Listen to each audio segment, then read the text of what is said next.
Assalamualaikum. I hope you all are fine and doing good. Welcome to new lecture.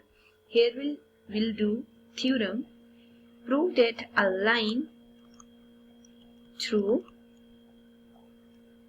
the midpoint of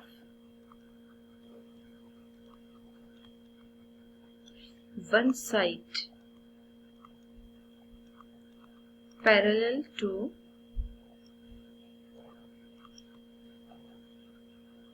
another side of a triangle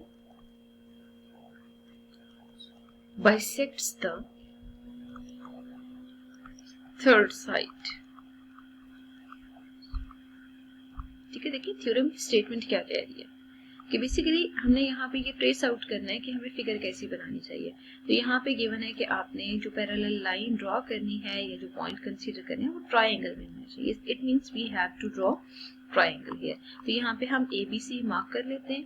ठीक है, question is that a line through the mid point of one side. हम ऐसा करते हैं AB का mid point ले लेते हैं, इसको D मार्क कर देते हैं और यहाँ से एक पैरेलल लाइन ड्रॉ करते हैं। ठीक है, जो किसी एक साइड के पैरेलल की, देखिए ये पॉइंट है ना, ये हम BC के पैरेलल ले रहे हैं। तो BC के अगर पैरेलल ले रहे हैं तो ये लाइन यूं आएगी।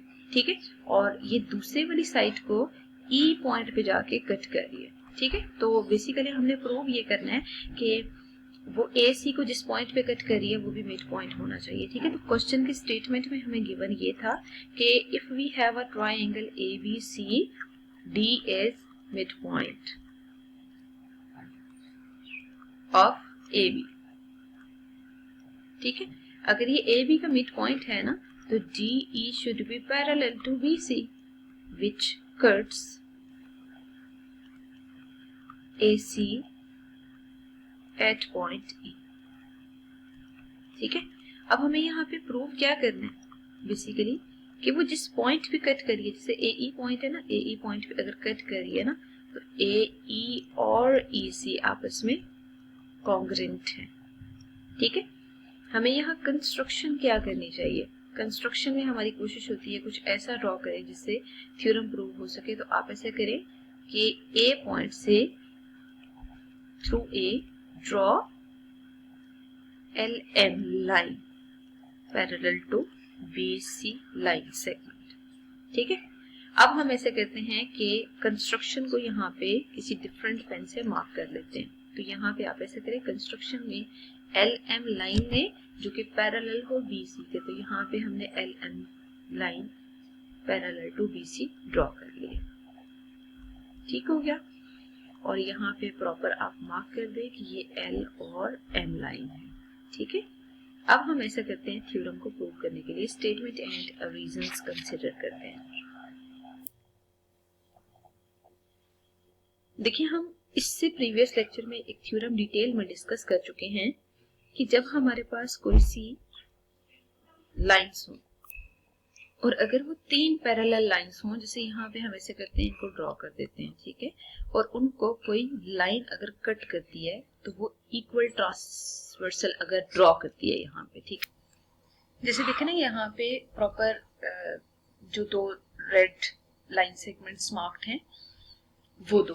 ठीक है, मतलब ये सेगमेंट्स हमेशा इक्वल होंगे, इतना तो हमें आइडिया है। अब हम फोकस करते हैं थोड़ा इस क्वेश्चन पे, और मैं यहाँ पे ना आपकी आसानी के लिए यहाँ इन लाइंस को यूँ मार्क कर देती हूँ। ठीक है, फॉर एग्जांपल यही लाइंस थोड़ी सी एक्सटेंड होती है, मतलब है तो ये DE और BC लाइन सेगमेंट्स है, लेकिन हम इनको ना लाइन बनाने की कोशिश करते हैं। ठीक है, this is not necessary again, but I will compare this figure with this. ठीक है, ताकि आपको पता चल सके कि हमने वो थ्योरम कैसे यूज किया। बेसिकली हम यहाँ पे ना प्रीवियस थ्योरम यूज करें, वही थ्योरम जो प्रीवियस लेक्चर में हम डिटेल में डिस्कस कर चुके हैं। ठीक है, अब देखिए अगर ये कंडीशन होल्ड कर रही है ना, तो बेसिकली ये जो AD DB के इक्वल है, तो बेसिकली ये जो सेगमेंट्स है ना, इन दोनों को हम इजीली इक्वल कर सकते हैं। ठीक है, अच्छा अब हम क्या करते हैं, statement and reasons proper consider कर लेते हैं और हम देखते हैं कि हमें थ्योरम को कैसे प्रूव करना चाहिए। ठीक है, तो स्टेटमेंट और रीजंस में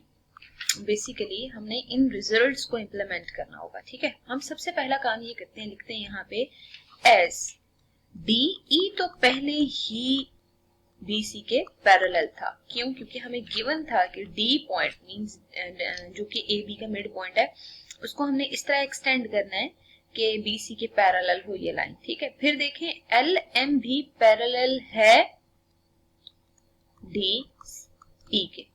ठीक है, तो देखें LM लाइन है तो लाइन मार्क की है, DE लाइन सेगमेंट है तो मैंने लाइन सेगमेंट ही मार्क किया है।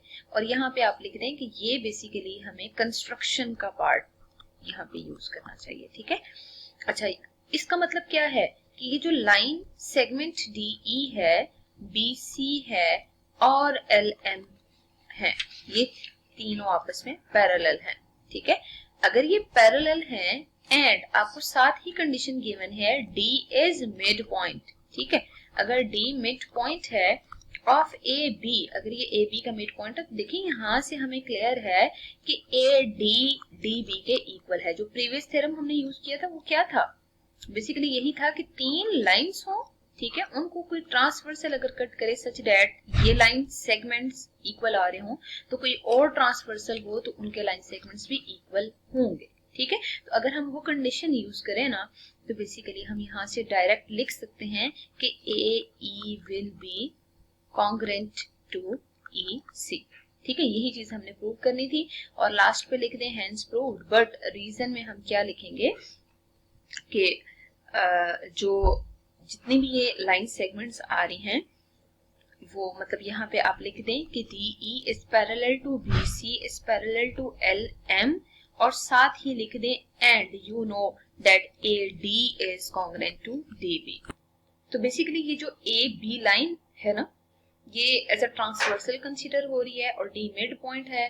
अगर मिड पॉइंट है इसका मतलब ये है कि AD और DB तो इक्वल हैं। अगर ये दोनों इक्वल हैं तो इन पैरेलल लाइंस में ये वाले जो सेगमेंट्स मैंने क्वेश्चन मार्क के साथ यहाँ पे मार्क किए हैं AE और EC, ये दोनों भी कॉन्ग्रुएंट होंगे। ठीक है, तो basically this was all about the theorem. और अगर प्रीवियस थ्योरम जो प्रीवियस लेक्चर में हमने डिस्कस किया है जो कि इन पैरेलल शेप से रिलेटेड है, अगर आपको वो अच्छे से क्लियर हो जाता है तो फिर आप उसी थ्योरम को यहाँ पे अप्लाई करें और अप्लाई करके इस थ्योरम को प्रूव कर लें। Inshallah, in the next lecture we will solve some questions related to these theorems.